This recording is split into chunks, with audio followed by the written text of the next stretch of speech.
Assalamualaikum Sobat Football United. Ringan amatiran ala gua ingin membahas di konten ini ya, ingin membahas terkait dengan konferensi pers, keterangan pers Erik ten Hag setelah Manchester United kalah 2-1 menghadapi tuan rumah Brighton.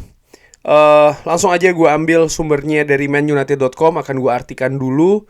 Di sini juga nanti akan gua bahas penjelasan dari Erik ten Hag juga terkait dengan penggantian Mason Mount. Dan ya, tanggapan gue terkait dengan apa yang disebutkan oleh Erik ten Hag. Oke, kekecewaan Erik ten Hag terasa ketika tim Manchester United ini butuh lebih tajam lagi ya di kotak penalti setelah kekalahan menghadapi Brighton di hari Sabtu. Manchester United mengalami kekalahan atau kemunduran di Premier League di pertandingan away, kalah 2-1 di Amex Stadium setelah João Pedro mencetak gol melalui sundulan di menit ke-95. Amad Diallo sempat menyamakan kedudukan setelah sebelumnya Manchester United tertinggal melalui mantan pemainnya Danny Welbeck. Dan Manchester United sempat ada 2 gol yang diciptakan oleh Marcus Rashford dan juga Joshua Zirkzee sebelum kedua gol tersebut dianulir karena offside ya. Erik ten Hag merasa ada beberapa hal positif yang bisa diambil dari pertandingan tersebut, tapi mendeskripsikan bahwa gol yang diderita oleh Manchester United ini sebenarnya bisa sangat dihindari dan sangat bersikeras kalau timnya harus belajar dari situasi-situasi seperti itu. Oke, ini bisa jadi berbeda. Saya sangat kecewa karena kita seharusnya bisa mengambil setidaknya sebuah hasil seri. Kita sebenarnya bisa juga menang, tapi akhirnya Anda tidak mendapatkan poin ya. Dan ini sangat mengecewakan karena ini seharusnya bisa berbeda. Kebobolan gol yang sebenarnya sangat bisa dihindari.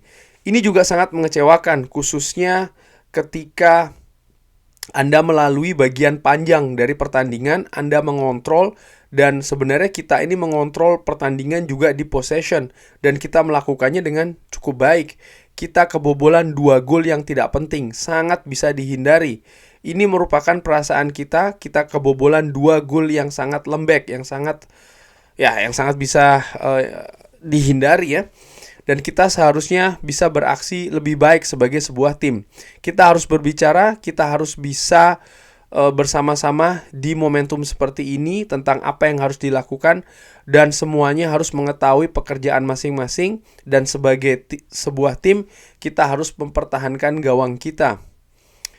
Ada beberapa hasil positif yang bisa diambil. Saya pikir ada beberapa bagian bagus di pertandingan. Kita memiliki banyak kontrol di possession, kita menciptakan banyak peluang, kita menunjukkan ketangguhan, kita bisa kembali, dan sebenarnya kita ini mencetak gol yang kita pikir adalah sebuah gol kemenangan. Dan ini merupakan ketidakberuntungan ya, karena bola sebelum masuk ke gawang menyentuh Joshua Zirkzee. Jadi ini sangat disayangkan, tapi Anda harus mengambil ini. Tentu saja ini merupakan sebuah ini merupakan sebuah kekecewaan, dan saya tetap bisa mengambil beberapa hal positif dari penampilan. Sepak bola ini tentang detail. Kita harus belajar. Anda tidak bisa kehilangan poin yang tidak penting. Kalau Anda melindungi gawang seperti yang kita lakukan ya, lalu Anda kehilangan poin.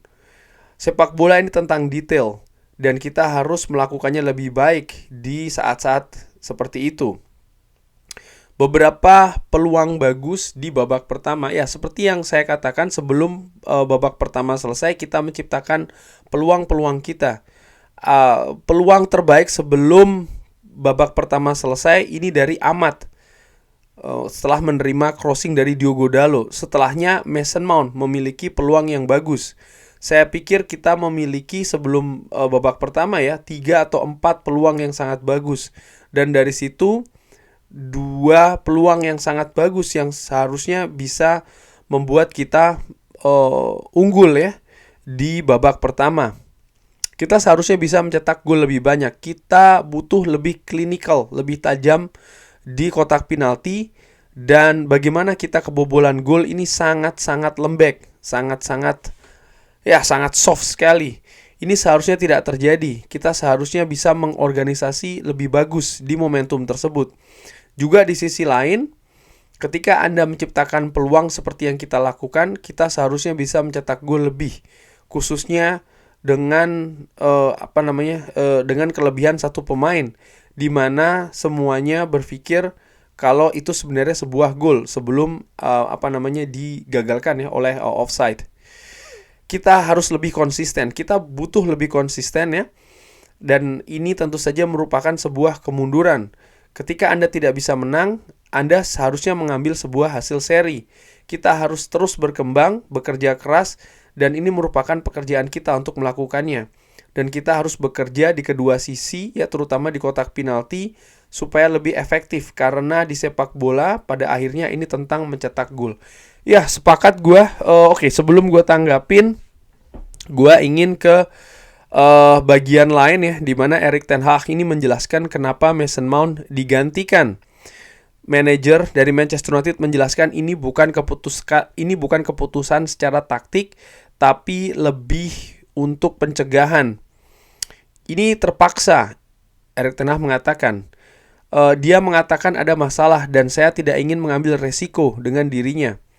Saya tidak tahu seberapa besar kekhawatirannya, saya tidak bisa mengatakannya saat ini, tapi kita memiliki bangku cadangan yang cukup bagus sehingga kita bisa memasukkan Xerxes dan tidak ada keraguan terkait dengan hal tersebut. Menggantikan Mason Mount dan memasukkan pemain yang memiliki impact. Ini merupakan sebuah keputusan, dia memiliki masalah ya. Mason Mount ini memiliki masalah dan kita tahu bagaimana rekor dari atau catatan ya dari Mason Mount, artinya catatan cedera musim lalu, jadi kita menggantinya. Oke, itu tadi alasan kenapa kok Mason Mount digantikan ya, karena gue secara ringan amatiran juga di pertandingan tadi sempat mempertanyakan kenapa Mason Mount yang ditarik, sementara Mason Mount ini memiliki kontribusi di permainan ya, terutama tanpa bola ini sangat bagus. Pergerakannya sangat cair, baik dalam possession maupun tanpa possession. Ketika Manchester United dengan possession ataupun tanpa possession, dia juga menciptakan satu peluang di babak pertama. Tapi secara keseluruhan bagaimana pressing yang sangat aktif sekali, kerja keras ya Mason Mount.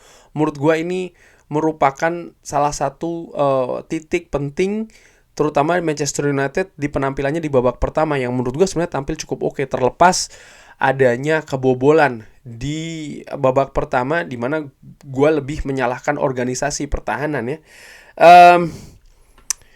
Ya, terkait dengan kebobolan, gue ingin menunjukkan ini ya, bagaimana ini adalah gol kedua dari Brighton. Bisa dilihat organisasi pertahanan dari Manchester United kacau. Ada 1, 2, 3, 4, 5, 6, 7, 8. Setidaknya ada 8 pemain di kotak penalti sendiri. Tapi lihat, João Pedro tidak ada yang mengawal. Bahkan di sebelahnya ya, gue gak tahu siapa itu, juga tidak terkawal. Di sebelahnya lagi agak jauh juga tidak terkawal. Jadi para pemain ini tidak screening, tidak melihat sekitarnya, hanya fokus ke bola. Ini terjadi di menit-menit akhir pertandingan. Ini situasi yang hampir sama seperti musim lalu. Kebanyakan ya Manchester United gagal menang, kebobolan di menit-menit akhir, bahkan kalah, sering karena situasi fokus tidak bagus, organisasi pertahanan tidak bagus. Bagaimana dengan gol dari Danny Welbeck? Sama, ini juga situasinya sama ya. Bagaimana posisi dari Danny Welbeck tepat di depan gawang dari Andre Onana, tidak ada pemain yang mengawal. Ini sekali lagi organisasi pertahanan. Jadi gue tidak ingin menunjuk secara individu pemain si A si B, tapi ini secara sistem, secara secara organisasi. Ini harus diperbaiki oleh tim kepelatihan Manchester United, oleh Erik ten Hag. Dan terkait dengan Erik ten Hag sendiri, gue sengaja memancing ya secara ringan amatiran di channel. Gue bikin polling ya kan, terkait dengan Manchester United kalah nih di pertandingan kedua musim ini ya. Lalu bagaimana yang harus dilakukan? Apakah Erik ten Hag langsung dipecat? Apakah Erik ten Hag dilihat dulu sampai dengan tengah musim atau dilihat sampai akhir musim? Sebenarnya ini hanya pancingan saja sih. Tidak ada maksud lain ya, karena gua apresiasi tanggapan-tanggapan dari Sobat Football United tentu saja. Tapi banyak juga yang berpendapat ya belum sudah berbicara terkait dengan pecat-pecat. Ini gua apresiasi betul. Artinya apa?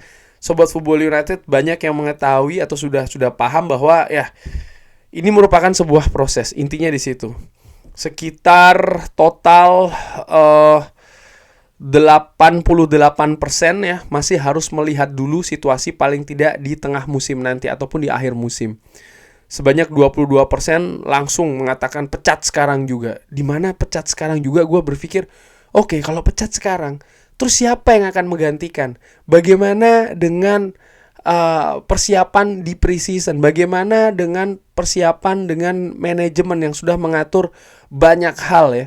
Di mana di sisi tim kepelatihan pun juga banyak sekali orang-orang baru di sana. Dan ini harus diganti semua. Karena tidak mungkin hanya mengganti manajernya saja kan. Biasanya juga timnya harus dirubah. Juga pemain-pemain yang dihadirkan ini akan seperti apa skemanya. Sementara bursa transfer juga mau ditutup. Gue kadang juga heran ya sama pendapat, tapi bebas sih mau berkata seperti apa. Lalu ada beberapa juga yang mengatakan ya Brighton lihat pelatihnya juga baru 2 pertandingan mampu luar biasa, 2 kemenangan. Ya gue bisa bilang kalau begitu di musim pertama Erik ten Hag pun juga berhasil finish di 3 besar ya.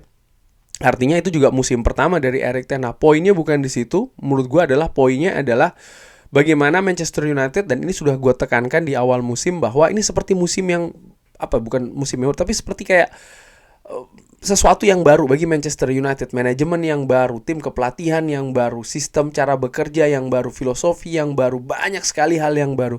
Jika dibandingkan dengan Brighton, mereka nyaris tidak banyak berubah ya selain pelatihnya saja. Jadi pelatih ini melakukan konsep-konsep ataupun sistem atau bahkan filosofi yang sudah jelas. Cara kerjanya pun sudah jelas. Jadi mereka tinggal, atau pelatih baru ini tinggal melanjutkan saja. Dan kalau dilihat ya dari Graham Potter misalnya ke De Zerbi, Brighton tetap tampil seperti Brighton. Tidak banyak berubah di sana. Dan dengan pelatih baru ini pun juga mereka tetap bagus gitu ya. Karena apa? Karena memang fondasi sebagai klub sepak bola ya, dari filosofi sistem bermain yang ditentukan oleh manajemen, cara bekerja juga ini tidak berubah. Bandingkan dengan Manchester United ya, di mana komponen-komponen penting dari manajemen ini baru bisa bekerja di musim panas ini. Dan banyak sekali hal-hal baru yang baru diimplementasikan juga di musim ini. Ada beberapa yang juga mengatakan ya Erik ten Hag sudah mendapatkan para pemain yang diinginkan. Iya, tapi jangan lupa individu-individu ini juga harus disatukan, juga harus disinergikan secara bersama. Dan kalau kita lihat ya, bagaimana pemain-pemain baru yang datang ini juga mereka datang tidak dengan preseason yang penuh misalnya. Lalu juga pemain-pemain inti tidak tampil secara di preseason yang penuh, walaupun juga klub-klub lain pun juga demikian. Tapi di Manchester United situasinya berbeda. Kenapa? Ya ada banyak hal yang baru. Kalau dikatakan lagi gue sebagai pengacara ataupun pembelaan dan segala macam, ya terserah sih. Gue dari awal juga gue sudah jelaskan di Football United ya, bahwa siapapun manajernya, gue akan 110% mendukungnya. Tapi tentu saja dengan kritik. Itu juga harus gue tegaskan. Dan kritik gue terkait dengan pertandingan menghadapi Brighton, nomor 1 adalah dari pergantian ya. Nomor 1 adalah pergantian. Tadi sempat Mason Mount jadi tanda tanya, tapi jelas ada pencegahan di sana. Tapi mengganti seorang Bruno Fernandes, menurut gue ini merupakan situasi yang vital. Kenapa mengganti Bruno Fernandes sementara Manchester United memasuki periode-periode penting di fase pertandingan tadi. Dan setelah Bruno Fernandes digantikan ya, dimasukkan Scott McTominay, justru situasi di atas lapangan ini jadi tidak lebih bagus. Dan menurut gue ini merupakan salah satu kunci kenapa Manchester United tadi akhirnya kalah. Lalu di samping soal masalah pergantian, gue juga menyoroti bagaimana Erik ten Hag ya tadi juga menerapkan semacam kayak taktik yang kurang fleksibel, terutama setelah di babak kedua sekitar 20-25 menit sebelum pertandingan selesai, di mana Brighton ini justru ya mereka lebih banyak menguasai possession, mereka lebih banyak memenangkan duel-duel terutama di lini tengah. Dari situ gue berpikir oke, harusnya sang pelatih bisa melakukan sesuatu. Dua hal itu sih menurut gue yang penting, artinya perubahan taktik yang tidak tepat, lalu juga pergantian yang tidak tepat di pertandingan tadi. Mengenai sistem false nine, apakah tadi beberapa mengatakan tidak berjalan, gue kurang sepakat ya, gue hanya secara ringan amatiran, tapi menurut gue kurang sepakat. Kenapa? Sistem false nine ini sistem yang sedang dimatangkan ya, dan ini dimulai bukan dari preseason sebenarnya, dari akhir musim lalu. Bagaimana sistem ini sebenarnya di akhir musim lalu bekerja dengan cukup bagus. Manchester United bisa mencetak gol, bahkan bisa meraih kemenangan, dan juga kemenangan-kemenangan penting. Sebenarnya termasuk juga ketika menghadapi Brighton. Gua menilai bahwa bukan sistem false nine-nya yang salah tadi, tapi bagaimana pemain-pemain Manchester United ini tidak tajam di kotak penalti lawan. And passing juga kualitasnya kurang bagus di pertandingan tadi. Di situ masalahnya, bukan di sistem false nine-nya menurut gua. Sehingga ya ini yang harus diperbaiki. Satu hal juga yang besar adalah tentu saja organisasi di lini belakang. Karena 2 gol tadi yang diderita oleh Manchester United, gue sepakat dengan Erik ten Hag ya. Ini gol yang sangat soft sekali. Ini gol yang sebenarnya sangat dihindarkan. Gue tadi sudah tampilkan ya bagaimana situasi keadaan lini belakang Manchester United, kocar-kacir sekali. Ini tidak boleh terjadi. Ini baru memasuki pertandingan kedua di musim ini.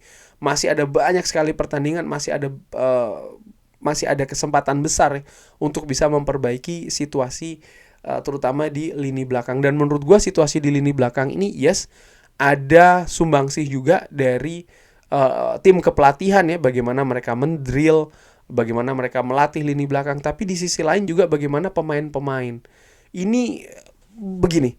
Pelatih, gue sering katakan ya, pelatih ini ataupun manajer bukan seseorang yang memegang joystick di depan layar, tidak. Para pemain Manchester United, mereka pemain yang sebenarnya pemain super profesional menurut gue. Ketika 2 gol tadi yang terjadi, gue tidak melihat adanya komunikasi, tidak ada katakanlah sinkronisasi yang jelas ya di lini pertahanan Manchester United. Bahwasanya komunikasi itu memegang hal yang penting sekali di sistem yang dibangun, terutama struktur di lini belakang Manchester United.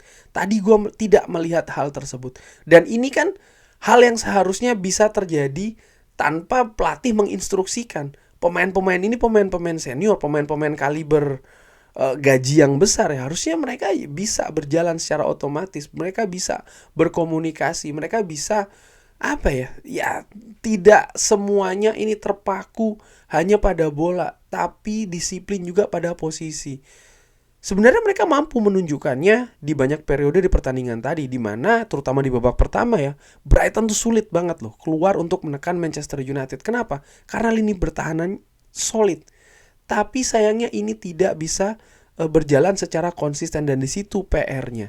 Menurut gue ini harus segera diperbaiki. Kurang lebih demikian ya, membahas terkait dengan konferensi pers Erik ten Hag.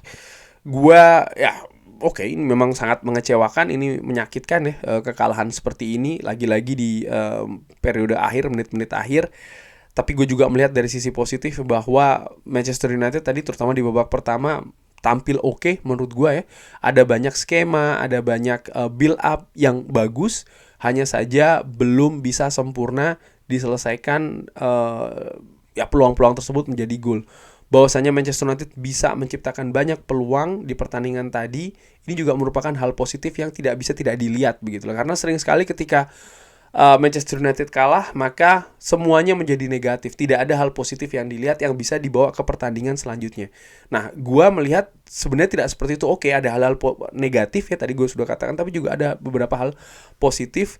Salah satunya juga sempat ditulis oleh salah satu sobat Football United di Twitter atau di kolom komen, gue lupa ya, menyebutkan bahwa lini tengah Manchester United ketika Brighton ini melakukan counter attack tidak kosong seperti musim lalu. Iya, gue juga melihat seperti itu. Di musim lalu sering sekali ketika tim lawan melakukan counter attack, lini tengah Manchester United ini kosong.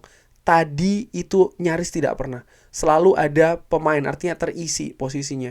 Sehingga terutama di babak pertama ya, sehingga cenderung lebih mudah nih menetralisir serangan balik lawan, transisi lawan dari bertahan ke menyerang yang musim lalu sebenarnya ini merupakan salah satu poin ataupun masalah besar juga ya di Manchester United. Tapi lini belakang konsentrasi menurut gue tetap harus diperbaiki karena situasinya ternyata kurang lebih masih sama seperti musim lalu. Kurang lebih demikian. Terima kasih sudah menyaksikan. Jangan lupa like, share, dan juga subscribe. Wassalamualaikum warahmatullahi wabarakatuh. Thank you.